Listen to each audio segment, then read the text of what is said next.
Hey everybody, and welcome back to the Unbearables show. Well, we took a week's break, and the only reason why we did that is because Jurgen Klopp insisted all members of the first team should take a 1 week break. So, as important members of the first team, we took the break. Well, but anyway, we are now back. So, guys, we have a couple of things to go through. Yep.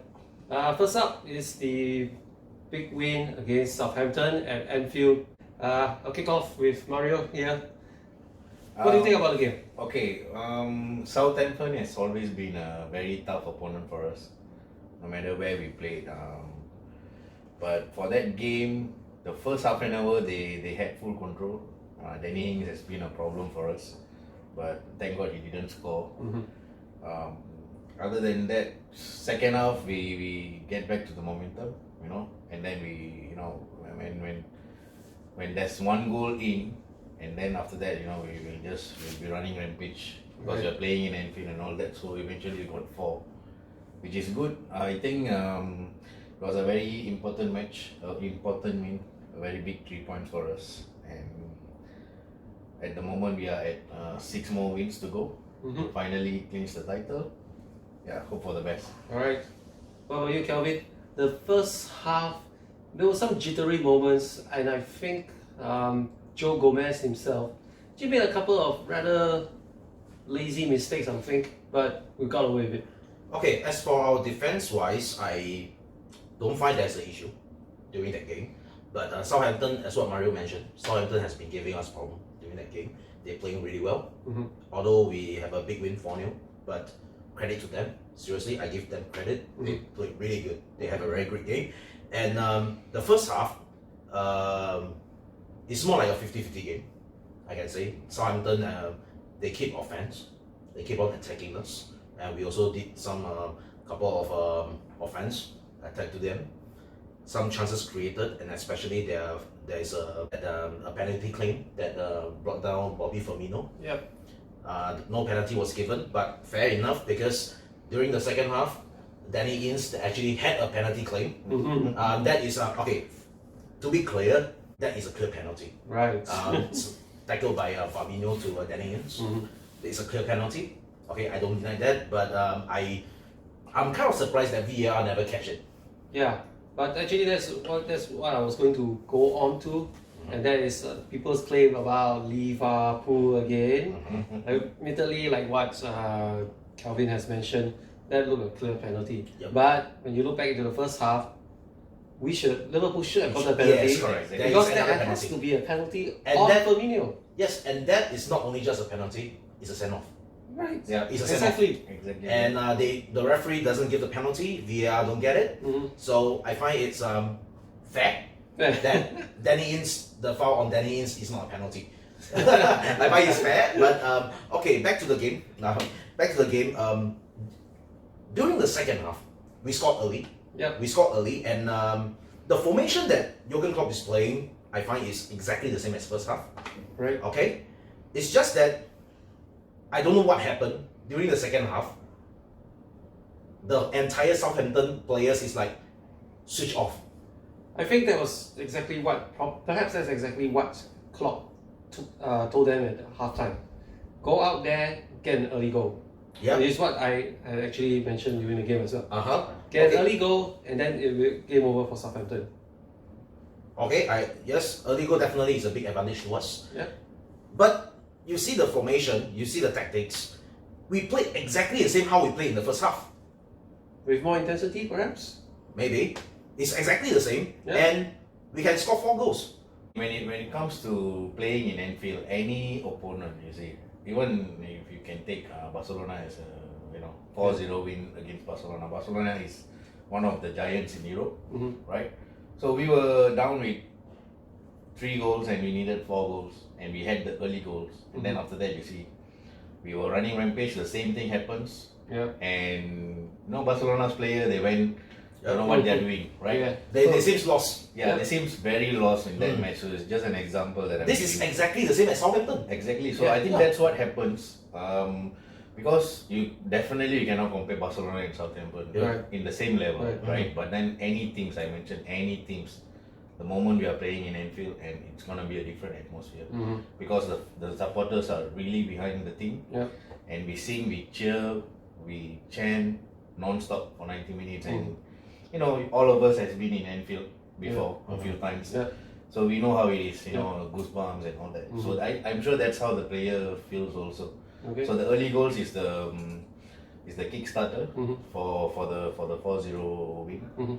Yeah. So I think that was a good thing. And then one more thing I wanted to mention is that I think Southampton, although they are a very good team and a very hard opponent at times, but they are not that good to contain a team like Liverpool. Right? Probably they managed to contain us in the first half, but when it comes to second half, you know, they beat Chelsea at Stamford Bridge. I mean, obviously Chelsea is not us. So. That's the thing I want to add on. They beat Chelsea at Stamford Bridge.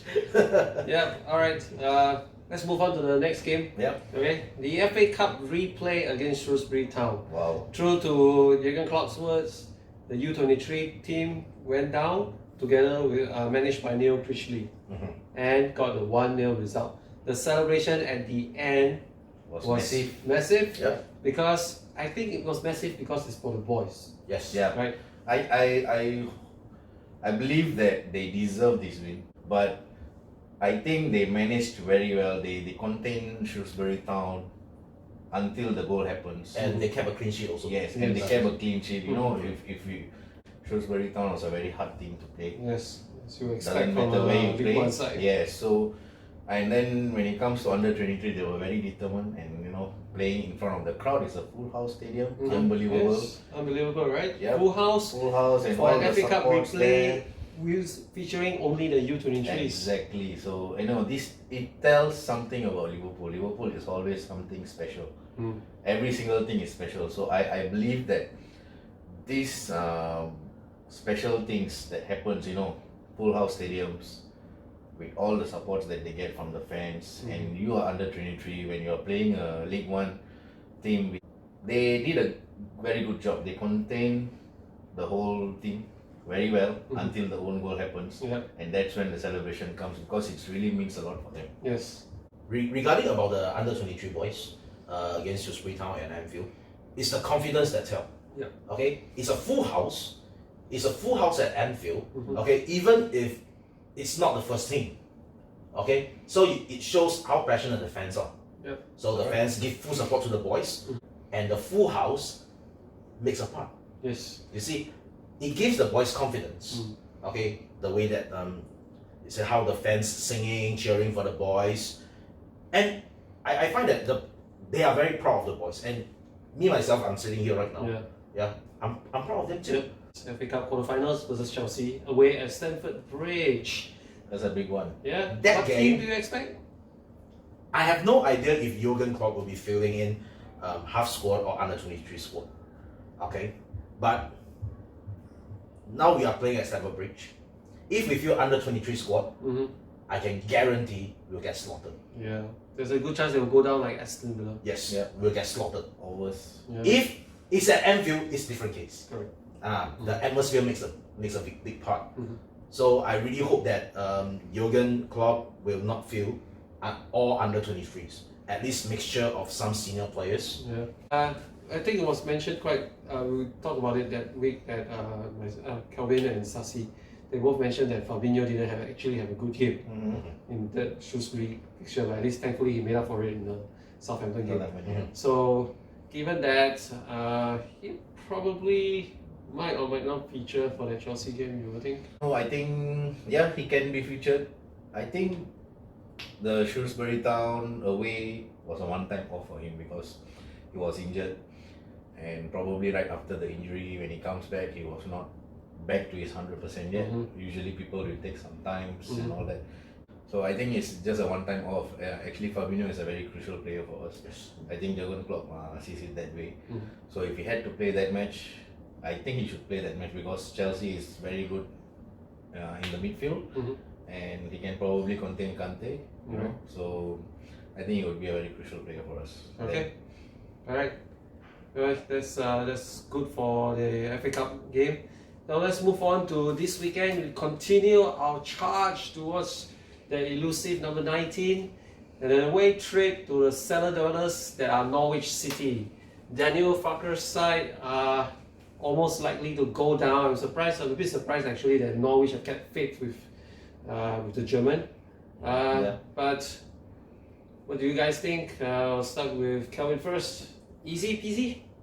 When it comes to a team like Norwich City, okay, we cannot underestimate any teams. Norwich are facing relegation. They're desperate for points to survive. Right. But based on what I see, how they perform, actually, Norwich is not a very bad team. Although they are bottom of the table, but if you take a look at how they play, they are not that bad. Yeah. They don't get trashed by teams, by stronger that's true, teams. that's true. Yeah, they lost, okay, maybe like a 2-0 scoreline, 2-goal scoreline, maximum of 3. They will not get trashed by any teams. So, I think sometimes it depends on luck. Yeah, probably. It depends on luck, and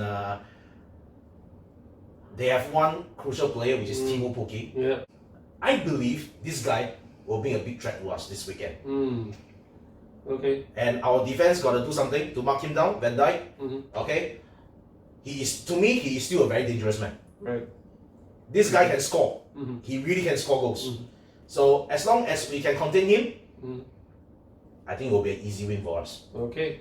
Okay. So what about you, Mario? Just Pukki to watch out for, I guess. Yeah, I think he's one of the important players for the Norwich City, and he's been on the score sheet a few times. You know, crucial goals from him. Did he score against us in the first Yes. game? Yeah, he did. Alright, okay. yeah.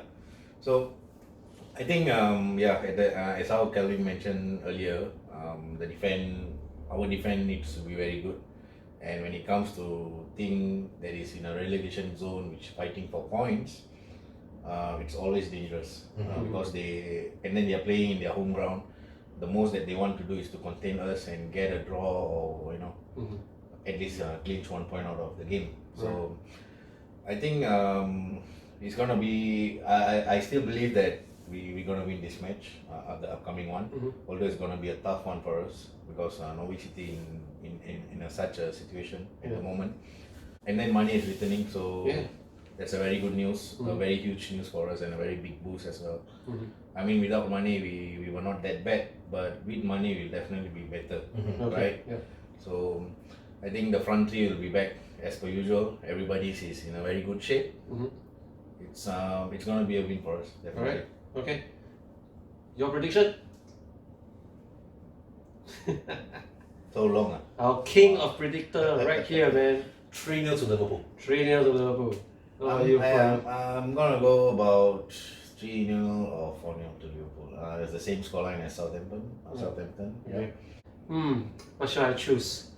Amazingly, it's going to be 3-0 for me as well. Yeah. Likewise. Yeah, I just don't think that we will. You don't think go all out. you don't think Timo Pukki will score against us? He will be dangerous, I agree, but I think we can contain him. I mean, even though Van Dijk or Gomez did not get him, but I believe that Alisson Becker will do his super flexible, safe.